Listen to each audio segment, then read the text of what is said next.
Компьютер біздің айналамызда толып жатыр. Мәселен, ноутбук, смартфон, смарт сағаттарға дейін бар. Олар біздің өмірімізді жеңілдетеді, өзгертеді. Бірақ сіз өзіңізден сұрадыңыз ба, компьютер не екенін? Компьютер информацияны басқаратын электрондық құрылғы. Компьютер информацияны бір және нөл ретінде көреді. Сол бір және нөл арқылы біз қиын нәрселерді жасай аламыз. Мәселен, фильм, веб-сайт, ойындарды. Компьютер жалпы бағдарламалық қамтамасыз ету мен аппараттық қамтамасыз етуден тұрады.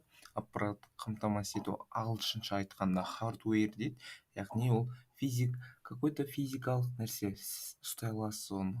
Ал бағдарламалық қамтамасыз ету оның логикасы, ішіндегі кодтары, сол бәрі бағдарламалық, яғни ағылшынша айтқанда софтверден тұрады. Мәселен, сіздің телефоныңыз ол хардвер нәрсе да, ішіндегі бірақ приложениялар олар софтвер деп аталады.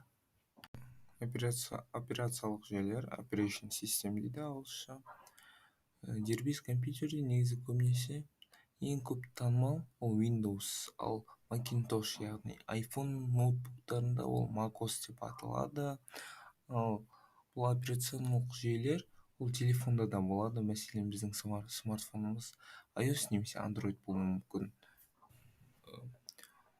Компьютер тек ол дербес компьютер емес және ноутбук емес. Компьютер деп біз оны телевизорды айтсақ болады, біз холодильникті айтсақ болады.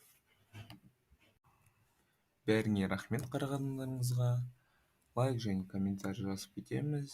Мынау менің ең алғашқы видеом болғандықтан сіздерден көмек күтемін. Бәріңе рахмет. Сау болыңыздар.